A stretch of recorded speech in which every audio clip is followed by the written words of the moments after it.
All right, so front squatting today, Tsunami bar. If you use Tsunami bar before, it's a flexible barbell. So there's obviously benefits to it. It's a little bit unstable, but main thing is I can get some real unique loading on the descent and some unique power output on the way up, because that bar is going to flex and it's going to bend. So nothing wrong with normal barbells. I got them, I use them, but I vary things up a lot. I'm not a competitive weightlifter. I'm a long driver. I get a lot of unique stimulus and load. Since I'm training for sport, I don't think it's a bad idea to kind of change the load, the stimulus. And the most I'll do today, 295, 275. So nothing too crazy. Short rep range.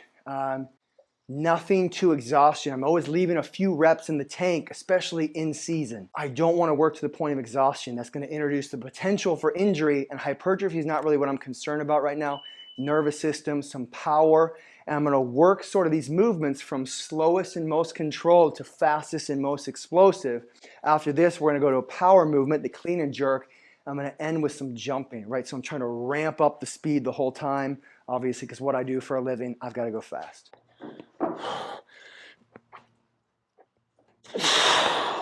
So I'm going to work full depth on these. That's the reason I'm using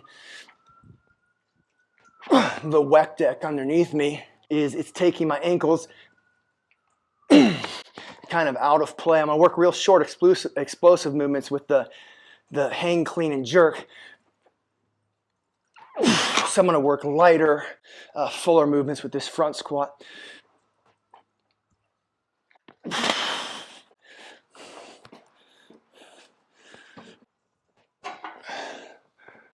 I'm keeping that rep range short and tight. Nothing really beyond, 5 reps. And I'm always, quality is way more important than quantity. So a lot of times when people get a prescriptive plan or workout, it's, so-and-so, 15 reps. I'd rather have you do 5 really well than 15 somewhat sloppy. So it's about intent. You can use lighter weight, shorter rep range, and get more out of it if you're really paying attention to the quality of the movement, the exercise.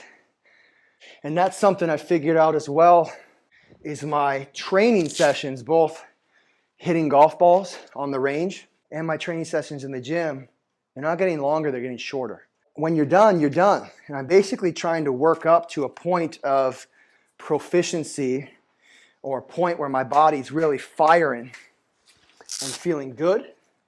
And with training, when it comes to training for sport, the idea, early on, you need to tear your muscles up and hypertrophy.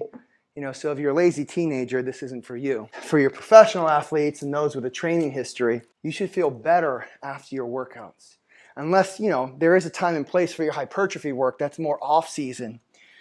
But, a lot of people are confused when Tiger, I think Koepka, a lot of these guys would work out the Sunday, the morning before they play a major.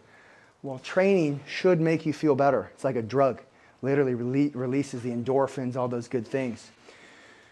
So we're always leaving a few reps in the tank. And you're able to get really strong that way too. That's not a cop-out, that's not being lazy. But that it ensures longevity as well. Because if you're injured, you're not working out, you're not training. So you need to be healthy, and consistency over time is going to lead to bigger results. So one of the things I'm doing with the WEC deck is it's giving me more angle so I can more comfortably get really deep in my squat without any butt wink. That butt wink is at the bottom of a squat. A lot of times you'll see that. You've got to maintain the integrity of that arch in your lower back. All right, if I start to see this at all, I'm cutting your range of motion. So I have a lot of guys use a box, like a bench or a box squat, to where they're here. All right, as soon as that butt starts to disappear, you get that wink. I'm going to put a box like right there, so they're here and back up. You got to be safe. You got to protect your lower back. There's no global mandate that you have to pull a deadlift from the floor, that you have to go, butt to the floor when you squat. That's great if you can, but you got to work your way to do that. So intervals, I'm going up. Let's see, worked with the bar a little bit first. And this bar doesn't weigh 45. It's, 15 pounds, something like that. So I'll probably go up a quarter at a time, smaller increments as I get heavier. So this stuff it's foundational, it's more supportive, and I'm more concerned with the quality of the movements. Anytime I've gotten hurt or someone's gotten nicked up, they're a little bit too concerned with what's on the bar as opposed to how they're moving the bar. I'm going to use that. I'm using this kind of front squat grip as well, just because I'm a little bit uncomfortable in this spot, holding that. And again, I'm not a competitive weightlifter. I don't want to be. I'm a golfer, so I just take that out of play. It's possible to swing a golf club well without being able to nail a full front squat. So cut that rep range down there. Felt a little bit of a twinge, probably nothing. But I don't grind through anything. That's something you learn as well. I used to kind of fight through little twinges and stuff. I don't really mess with those because I can always come back.